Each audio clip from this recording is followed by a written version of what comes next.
You there, Rich? Yeah. He muted himself. Yeah. He forgot. There we go. Next, we've got comic news, and we've got The comics. Punisher creator says cancelling every superhero book would save the industry. Probably. Sit down.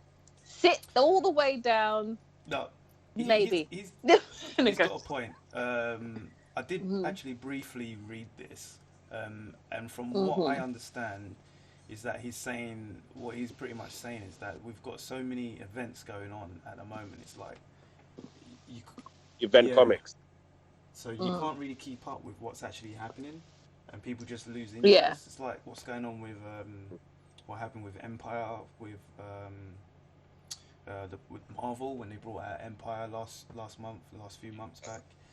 I think DC's doing all right with Dark Metal. Is it? Yeah, they're doing Dark Metal, a sequel to Dark Metal. But no, go on. I was just gonna say, it's too much. Like Dark Metal was good the first time, but it's like there's too much. When they did Dark Metal, it's like it didn't end. All of a sudden, there were like all these Batman Who Laughs comics and all these other tie-ins that still wasn't Dark Metal. It was just stuff that was happening afterwards. Now and that's been Dark Metal was like a couple years ago now. What, 2018? Actually, no. Josh was still on the podcast when that started. So since then, yeah, man like Josh. So since then, they've been like still talking about this, and now they've done a sequel, and in between that, they've done other sequels, other tie-in stories. Marvel are constantly doing tie-ins, and it's too much. Like I just don't care to keep trying to focus on these. It's constant. They should make stop it for a year. Don't do one for a year, and I guarantee people will be so excited. At the next event, like it's not exciting anymore. So I think it's that conveyor belt thing of like just having to churn stuff out, and they think that we want that, and it's like no, we don't. We like waiting for things and getting excited. Like you said, we like getting excited for things. I kind of get where they're coming from.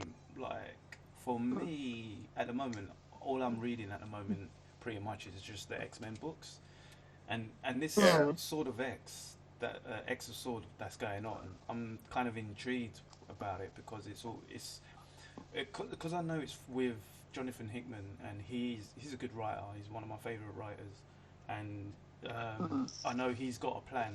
Like he's always got a plan with his comics, so that kind of interests me. Again, with Dark Metal, I don't read Dark Metal, but I know that there's so much going on and people are loving it. So yeah, these are worth it. But when you throw events like Empire or some other events that just generic, at least with X of Swords, it's like it's an event, but there's a bigger picture that's going on with X-Men at the moment. It's a whole new kind of X-Men world at the moment. So this event has something to do with what's going on in X-Men, and it's only, and I believe it's only with the X-Men books as well. It's not with Spider-Man or Avengers or Iron Man. It's not mixing with those books as well. So those kind of event books are fine, but when you're mixing it with every other, superhero book, and it just doesn't make sense. It's just a waste, and you don't enjoy it because you're not reading everything, so you don't get the whole story. I get that it's fun to sometimes, like you're reading, I don't know, Captain America because just to be random. Yeah, you're reading Captain America, and for some strange reason, I don't know, Blade is in that issue. It's exciting. Like, what the fuck's he doing there? So I get why they're like, let's do this. It's like back in the day in rap music when you would get a feature on an album. It was exciting. But now every artist features every artist. Not exciting. The Game did an album 1992. Is my favorite of his albums. It's just him. I think he's got a couple people on it. But like I just want to read Spider-Man. I just want to read Batman. I just want to read. Do you get what I mean? Yeah. If someone if someone comes in, it's exciting because it's been a while, but don't do it all the time. Yeah. So Yeah. Is it?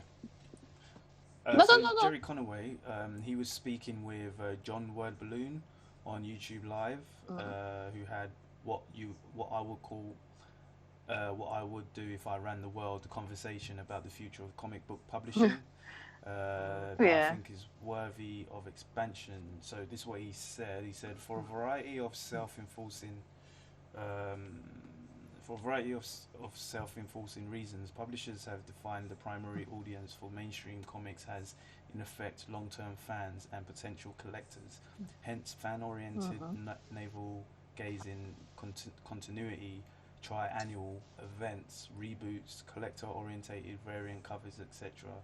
Every single one of these marketing ploys is designed solely to appeal to existing readers. Even reboots ostensibly intended to offer jump-on points to new readers actually require familiarity with previous iterations to provide interest. New readers aren't welcomed by the existing creative strategy at the two mainstream publishers. If anything, new readers are effectively discouraged by the publishers' frantic pursuit of motivated existing readership. The clubhouse is closed, stay out. Conway explained, and this is coming from comicbook.com. Conway explains, I'd cancel every existing superhero comic book and publish a limited new line for a middle grade readership, simplify characters' storylines, and eliminate every event that requires more than passing familiarity with the basic simplified continuity. 10-15 titles. For existing readers, I'd offer a separate higher price graphic novel line with whatever expanded adult storyline creators and readers want to explore, but this would be separate, not monthly, not the mainstream. And I'll do everything possible to get monthly comics into supermarkets and movie theaters and Walmart and Target and Costco and offer subscription service through Amazon. Pursue every alternate distribution avenue possible. I mean, yeah. That sounds like smart business. I mean, when we were younger, reading comics, I was getting my comics from the corner shop, man. Yeah, me too. And I remember. You don't do that. You don't get that no more. No. You hardly have corner shops. One time I was at West End. I was in on somewhere around Oxford Street, and we were like on not even Oxford Street. It was one of the side back. Anyway, I ended up going like in a newsagent or a liquor store. Yeah. And this is in West, so bear in mind they got Forbidden Planet, Orbital, whatever. That I went to a liquor store, a corner shop, wherever. I saw bare comic books. I just got a bunch of them. It was Batman back when they were doing you guys probably don't even remember this, Cataclysm, which was like a dope storyline. It was where there was like this volcano. Earthquake. Thank you. Earthquake all around Gotham. It was such a dope storyline, and got like all Bat family trying to deal with it. Anyway, I bought a bunch of those. Yeah. I remember. I'll never forget. The shopkeeper was like, "That's a bit too many comics." I was like, "No, it ain't." Really? No, it's not. No, it's not enough, man. It's not enough. Yeah, not exactly. Enough, man. I wish I had more money. I would have. Yeah. Your house would have been like just filled. Coming home like this. And coffee. That's it. Yeah. No. Go on, sorry. I don't know. I was gonna say like when Barnes and Nobles was in West End, and I was very upset when they closed because I thought it was like a great bookshop. They had like just a specific comic book section, and obviously I was just all the way in there, and the black section and the horror section. it was just nice. It was nice to have that much accessibility kind of thing, and it's just like I think obviously a lot of young people now are missing out on that, but you've got like online things, which is great. Yeah, but I mean, online is good and it does help people out. But like you're saying in what you're saying is like you can only really get comics in comic book shops now.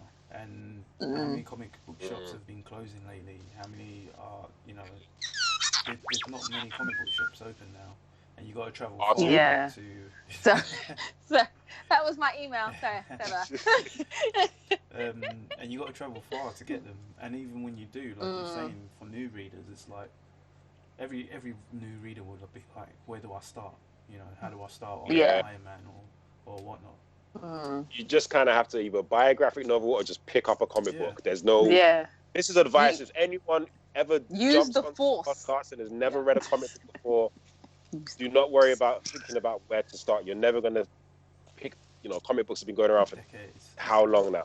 Yeah. Buy a graphic novel, whichever is the. You go to this comic book shop or go on Amazon and just type in whatever superhero that you think you might like, and type in whatever Spider-Man graphic novels, and just buy one. Or go to a comic book and pick up whichever Spider-Man and Batman comic book that you see is on the shelf, and just carry on from there. Yeah. And if you can, from the one you've got in your hand, if you can get a few back issues, then grab the back issues. But there's no, you're not jumping on that. You just got to jump on. It's a moving train, man. Exactly. But Oh, dear. I mean that's I think what he's saying is really, really good, man. And definitely. It's something that I'm looking forward to if they do it.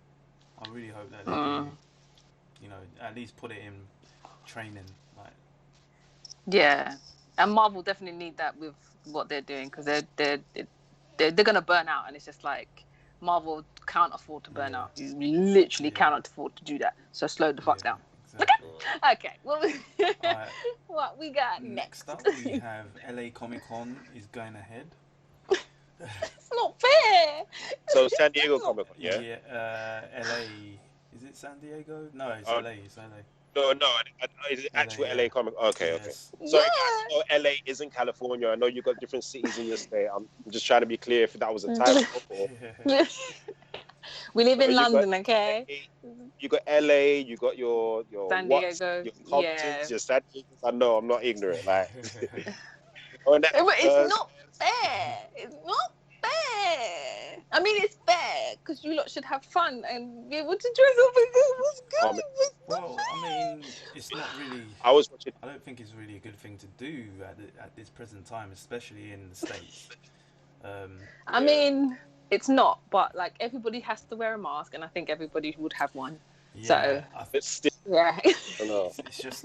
I pick up rich, to be honest. Yeah, I think it's too risky, man. With so many people going as well. So this is coming from cosplay.kotaku.com. In December, Tatooine. Yeah. In December 2020, the organisers of the LA Comic Con want to open the doors of the Los Angeles Convention Center and allow thousands of people in for a nerd show. Despite every other major and minor show across the planet deciding to simply take the year off and reconvene when there isn't a risk of illness and death, LA Comic Con is bored of this whole thing and would like to get back to normal regardless of whether things are actually normal or not. Wow.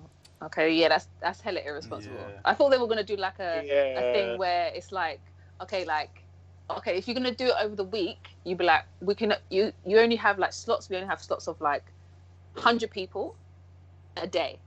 You know what I mean? Like whoever gets the 100 tickets and then we push it out over the week, and then that's it. And then you come 100 people, you come and see what you're doing, because 100 people isn't that much. It's still a lot of people, but it's not that much in comparison to Comic-Con. I was just going to go into that. I feel like it's a bit risky because Comic-Con is an event. Yeah. It's a huge event. It's like us showing up, fighting. Yeah, because they have to find actors, artists, writers, people to be there for us to want to go see. There's that. They rent out space because I know they don't own no buildings. Yeah. And then suppose the actors, the writers, and such don't want to do it. That's a loss. And they'll probably zoom in. Yeah, maybe. And what if they do get some maybe CD listers to actually show up and be there? What if they don't make up money to pay them buy the ticket though? Do you know what I mean? This could be a huge mistake. But so hey, it's sunny. Hey, you're thinking it. Yeah, I mean, double sanitize and wear a double mask. How about that? So any of you who like to kick it on the source will go. Hit us up and let us know what it's like. But be careful. Make sure you come back to the source. Don't get sick of it. Yeah. So, well. I'm not really. I'm not really on that, man. Not this year, anyway. No. Yeah. even though I'm gonna miss Comic-Con, like obviously I see you guys like every Wednesday, and then sometimes when we meet up, but I love seeing you at Comic-Con because I just feel like we're at home, and I'm like, I'm with my boys at the con. It's just great, like, and we get to see everybody else. It's just, but it's okay. It's okay. I'd rather us be safe, and then we hella geek it out next year. You know, like if everything's calm next year, I'm going full hell have no fury, full throttle. I don't care if I have to paint myself orange. I don't care. Yeah, you know what I mean. I will come as Baby Yoda, and I'm not even. Don't care. It's gonna be great. It's gonna be so much fun. But anyway, sorry. Yes. All right. So that's not what we got next. Approved then. No, it's not sourceful approved. Sorry. So it's irresponsible. But yeah. Oh well.